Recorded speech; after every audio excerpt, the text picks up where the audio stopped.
Praise the Lord. My dear brothers and sisters, we will continue our Bible study on the book of Acts of the Apostles. And we have only 2 more chapters left in the book of Acts of the Apostles. And today let us reflect on the chapter 27 of Acts of the Apostle. And as we all know, St. Paul is being taken to Rome and is going to meet the emperor. He is still in the custody of the Roman soldiers. Though he is not found, they have not found any guilt in him, any crime in him. He is still a prisoner. And though he has some liberty because he is not found guilty of any crime, but at the same time, since he appealed to the emperor, he is still one of those prisoners who are taken to the Rome. Let us read from 27 verse 1 onwards. When it was decided that we were to sail for Italy, they transferred Paul and some other prisoners to a centurion of the Augustan cohort named Julius. Now we can see there is St. Paul, there are prisoners, and then the centurion, his name is Julius, and there is a group of the group of soldiers. They are called Augustan cohort, and he is one of those members. And these people are there. And along with that, there are the companions of St. Paul. That is why it is written, we were. We is a symbol. We is a sign that St. Luke also joined with them. St. Luke is also one of the companions of St. Paul. And Luke that means it is not St. Paul alone. Festus and the governor Agrippa had given permission for all the companions of St. Paul also to join along with St. Paul in this journey. So St. Paul is not alone in this ship. There are so many other Christians who are also with him. Many other Christians were also there with him, including St. Luke, the author of Acts of the Apostles. Let's continue reading verse 2. We read like this: embarking on a ship of Adramyttium that was about to set sail to the ports along the coast of Asia, we put to sea, accompanied by Aristarchus, a Macedonian from Thessalonica. So that is the name of the ship, and also Aristarchus is a slave. He is also a companion of St. Paul, who is serving St. Paul. And he's a Macedonian from Thessalonica. Now let's read verse 3. The next day we put in at Sidon, and Julius treated Paul kindly. Julius is the centurion. He was treating Paul kindly and allowed him to go to his friends to be cared for. That means his friends were also there in the ship. And Julius was treating Paul very kindly, not like a prisoner, because he's still not found guilty on him. Let's read verse 4. The putting out to sea from there, we sailed under the lee of Cyprus because the winds were against us. So this time very rough sea. Therefore, they didn't go to the deep sea. They were traveling through the shore and near to the cities and near to the country, near to the land. Let's read verse 5. After we had sailed across the sea that is of Cilicia and Pamphylia, we came to Myra in Lycia. So these are the places they traveled through the ship. And let's read verse 6. There the centurion found an Alexandrian ship bound for Italy and put us on board. So they changed the ship. They got into an Alexandrian ship which was going to Rome. And they all got into that, including the companions of St. Paul and the prisoners. They all got into that ship. And verse 7. We sailed slowly for a number of days and arrived with difficulty off Cnidus. And as the wind was against us, we sailed under the lee of Crete of Salmon. So they are talking about all their journey. It was a very rough sea all throughout those areas, and therefore they were taking time. Sailing past it with difficulty, we came to a place called Fair Havens near the city of Lasea. So they came to this place. And verse 9, since much time had been lost and sailings was now dangerous because even the fast had already gone by, Paul advised them. So there was a day of fast. That day of fast is called the Day of Atonement.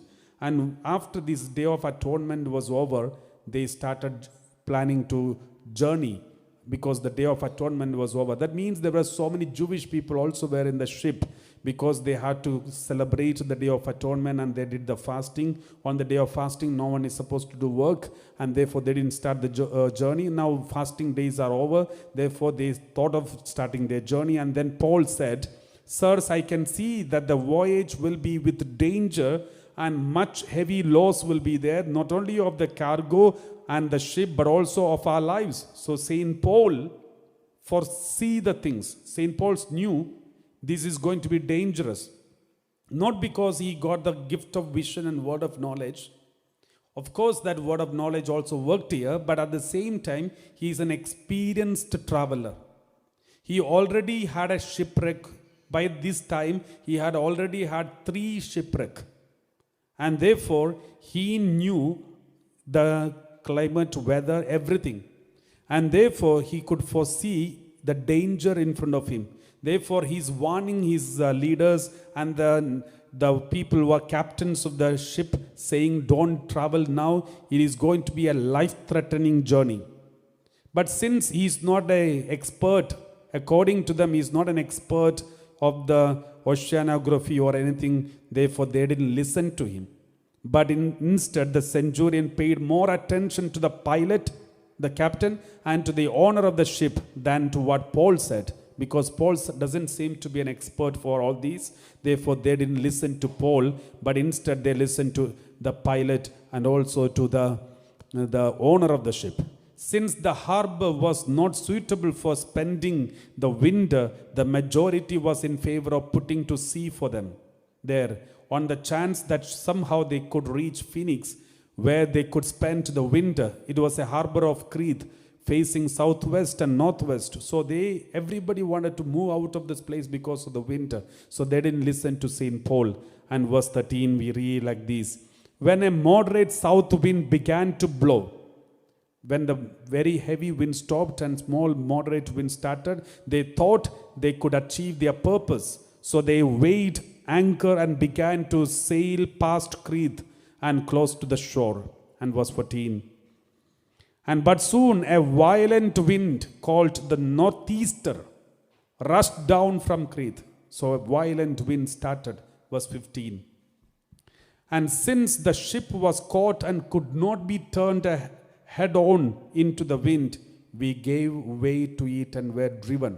So they tried to go against the oars, against the wind, but it was not successful because the wind was so strong. So they allowed the ship to be carried by the wind. Sometimes it can happen when we cannot stand against the wind, and then they have only one option: allow the wind to carry the ship where the wind want to take, and the wind will take the ship. So that is the only option. So by running under the lee of a small island called Cauda, we were scarcely able to get the ship's boat under control. So each ship has got small lifeboats. And they were able to control and keep the lifeboats also ready and safe. Verse 17. "After hoisting it up, they took measures to undergird the ship. Then, fearing that they would run on the Syrtis, they lowered the sea anchor and so were driven." And verse 18. "And we were being pounded by the storm so violently that on the next day they began to throw the cargo overboard." When very heavy winds happens, the ship used to be shaking like anything, and that is the time they want to reduce the weight of the ship, and therefore they threw all the cargo outside. And verse 19. "And on the third day, with their own hands, they threw the ship's tackle overboard." And verse 20. "And when neither sun nor stars appeared for many days, no small tempest raged, all hope of our being saved was at last abandoned." So now they came to know they all are going to die. No sun, no stars, because continuous heavy windstorm and lightning and cloud and heavy rain, and they knew there is no possibility of saving themselves. Verse 21. Since they had been without food for a long time, Paul then stood up among them and said, Men, you should have listened to me and not have set sail from Crete and thereby avoided this damage and loss. Now St. Paul is speaking out. First thing, they didn't have food for a long time. Not because they didn't have any food, but because they were not able to have food because of seasickness, because continuous shaking of the ship that made them vomiting and all these things. So they stopped eating food, and that is one reason they didn't have long time food, because later we see they having food. So it's not because they didn't have food, but they had no choice but to keep fasting. And then Paul stood in front of them and said, Men, you should have listened to me. I had told you before starting the journey that there will be damage. But anyway, don't worry. Verse 22. First he corrected them, and then he said, I urge you now to keep up your courage. Don't worry. Take courage. For there will be no loss of life among you, but only of the ship. So he's giving a good news and bad news. The good news is nobody will die. Bad news is ship will be destroyed. So they knew there will be a shipwreck. So St. Paul is predicting a shipwreck, but nobody will lose the life. So that was the prediction, the word of knowledge St. Paul proclaimed. And everybody kept quiet. And for last night, and he explained how did he get this message. For last night there stood by me an angel of the Lord, to whom I belong, whom I worship. So he said, I am worshipping a God, and that God has sent me an angel, and he stood by me. My dear brothers and sisters, this is also a message. Anybody who believes in Jesus, there is an angel to stand by you. When you believe in Jesus and worship Jesus Christ, then God will appoint an angel to stand by you, even in the moments of crisis. Just because you are a child of God and you are a believer of God doesn't mean there won't be any storm in your journey. The storms will be there, tempest will be there, earthquake will be there, all the natural calamities and supernatural calamities will be there. But the angel of God will be standing by you to protect you, because that is what God gives you. So just because you believe in God doesn't mean your life will be smooth. Your life need not be smooth. There will be problems. There will be tempest. There will be family problem. There will be relationship problem. There will be sicknesses. But an angel of God will be standing by you to strengthen you each moment when you fail.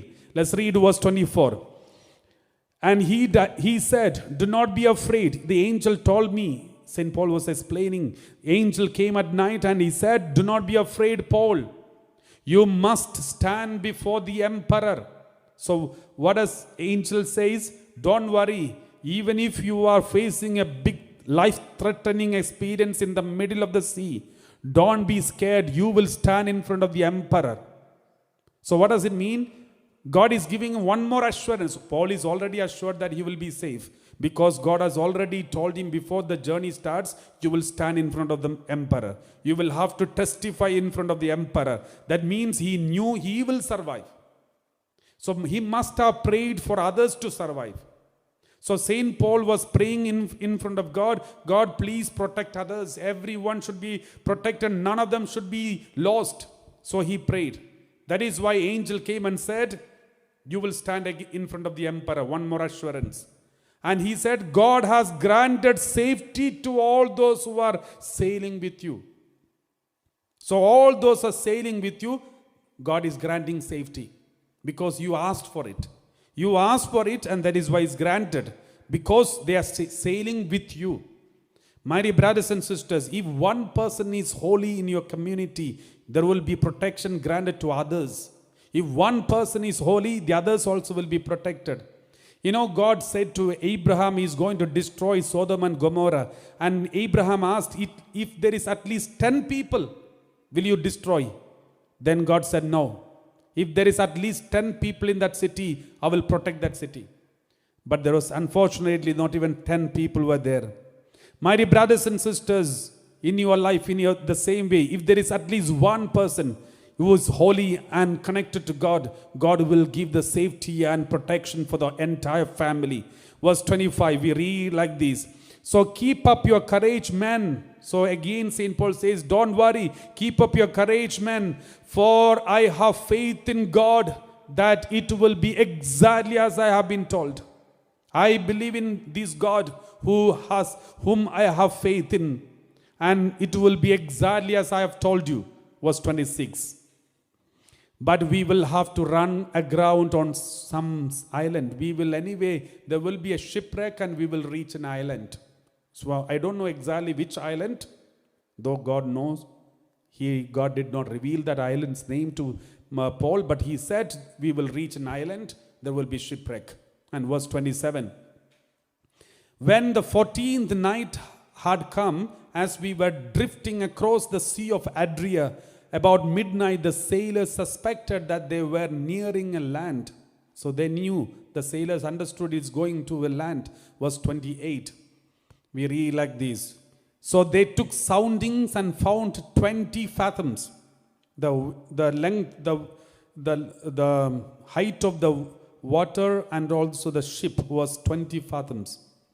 From the bottom of the sea and to the ship, there was 20 fathoms distance. A little farther on, they took soundings again and found 15 fathoms. And then verse 20, that means the distance is reducing, that means they are reaching to the land. And verse 29, fearing that we might run on the rocks, they let down 4 anchors from the stern and prayed for day to come.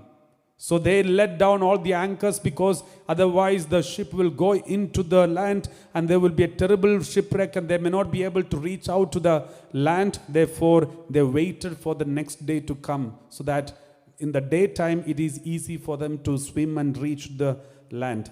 And they waited. Verse 30. But when the sailors who are the captains who are in charge of the ship, who knows the ship, how to control the ship. But when the sailors tried to escape from the ship and had lowered the boat into the sea on the pretext of putting out anchors from the bow. You know, the sailors, they knew this is going to, surely there is going to have a shipwreck. If there is a shipwreck, there is no possibility of escaping because there are more than 276 people. And only limited lifeboats, only a couple of lifeboats. So it is not possible for them to escape. So they decided, the whole crowd is waiting for the day to start. The sunrise. They are all waiting for the sunrise. So the ship is moving slowly. So they thought, instead of pretending in the pretext of putting out anchors, they can lower the lifeboat and escape from with the lifeboat. They thought like this because they knew there will be a shipwreck and everyone will be dying. And at least they can escape. So they wanted to escape. But St. Paul knew this. Let's read verse 31. Paul said to the centurion and the soldiers and said, unless these men stay in the ship, you cannot be saved. These people should not escape because they know, they are expert of controlling the ship. If they escape, how are we going to control the ship? Therefore, unless these men stay in the ship, you cannot be saved. Then centurion started obeying St. Paul. Until then, he was only obeying the pilot and the owner, but now he started obeying St. Paul because they came to know whatever St. Paul said, it is happened, is coming to pass. Verse 32. Then the soldiers cut away the ropes of the boat and set it adrift. So they removed the boat. And then verse we read, and just before daybreak, Paul urged all of them to take some food. He told everyone to take the food. Today is the 14th day that you have been in suspense and remaining without food, having eaten nothing. Because they were continuously vomiting and the ship was moving and shaking, so they could not eat anything, so they were fasting. And now St. Paul is encouraging everyone to have food because he knew that everybody has to swim through the water, so they had to take something to eat. And then he encouraged everyone to eat, and they started eating. Therefore, I urge you to take some food, for it will help you survive, for none of you will lose a hair for your heads. So St. Paul said, none of you will lose a hair from your head. Nothing will happen to you. Verse 35. And after he had said these, he took bread, and giving thanks to God in the presence of all, he broke it and began to eat. My dear brothers and sisters, now he is celebrating the Holy Mass. He celebrated the breaking of the bread. He gave the food for everyone, and when everyone was eating, he celebrated the Holy Mass for himself and his companions. That the church teachers, especially the scholars, say he celebrated the breaking of the bread among the Christians and among themselves, and the food is already given to everyone, but he celebrated the Holy Mass and then ate along with his companions. So that is what is written. After he had said this, he took bread, and giving thanks to God in the presence of all, he broke it and began to eat. And then when he celebrated the Holy Mass, and when they ate the Holy Eucharist, what happened to everyone? There was a tremendous change in everyone. All of them were encouraged and took food for themselves. They all took their food. They all got encouraged. This is the effect of the Holy Eucharist. Verse 37. And we were in all 276 persons in the ship. 276 persons in the ship. We were all, including St. Luke and St. Paul. And verse 38. After they had satisfied their hunger, they lightened the ship by throwing the wheat into the sea. So the rest of the food is also thrown into the sea. And verse 39. In the morning they did not recognize the land, but they noticed a bay with a beach, on which they planned to run the ship ashore if they could. So they could not recognize the land, but they knew there is a bay, there is a beach. And then verse 40, we read like this. So they cast off the anchors and left them in the sea.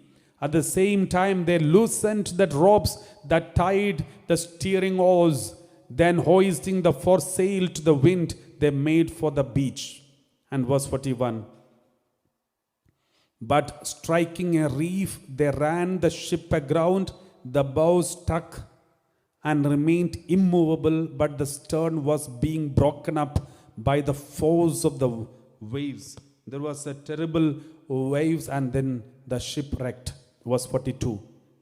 And the soldiers' plan was to kill the prisoners so that none might swim away and escape. So even at this time, when everyone is going to lose their life, soldiers wanted to kill the prisoners. Why did they want to kill the prisoners at this moment? Because according to Roman law, if any prisoner escaped from the Roman soldiers' hands, these Roman soldiers will be killed. So Roman soldiers knew if the prisoners escape, even if they escape, they will be killed later by the Roman soldiers. It is better to kill these prisoners and try to escape, at least they will be saved. So they were wondering, these prisoners, the soldiers knew either or they will be killed. If the prisoners escape, if they didn't die in this shipwreck, they will be killed by the Roman soldiers later. So anyway, death is for sure. So better kill these prisoners and try to escape. At least there is hope. So that is why they wanted to kill these prisoners, so that none might swim away and escape. Verse 43. But the centurion, he loved Paul. He had a soft corner towards Paul. Centurion kept them from carrying on their plans, and he ordered those who could swim to jump overboard first and make for the land. So he told the soldiers first, go to the land first, so that once the prisoners come, you can catch them. So he made them and he made sure that the soldiers do not kill any prisoner, because he wanted to save Paul. Praise the Lord. So this is all what happened in the chapter 27. And my dear brothers and sisters, what is that we learn from this chapter? This chapter is very interesting because it's a beautiful story, first of all. Secondly, Paul is an anointed one of God, the apostle of God. And he is being taken to the Rome, where God has promised that he will reach. But in spite of Paul was there in the journey, St. Luke was there in the journey, And also many Christians were there in that ship, but still the ship wrecked. Shipwreck, and there was a big problem, and they were all facing death. That journey was not smooth. So always remember, just because you are a child of God and you are a holy one, and you are praying every day, you are going for Sunday Mass, daily Mass, you are praying daily holy prayer, family prayer, doesn't mean your whole life will be smooth. Doesn't mean you will have no sickness and no problems. The problems will come. Sickness also may come. Dangers also may face. You may face dangers and struggles, but God will protect you. God's blessing and God's presence will accompany you. You may have to go through difficult moments of your life, but still your God will accompany you, follow you, walk with you. And that is what we learn from this passage.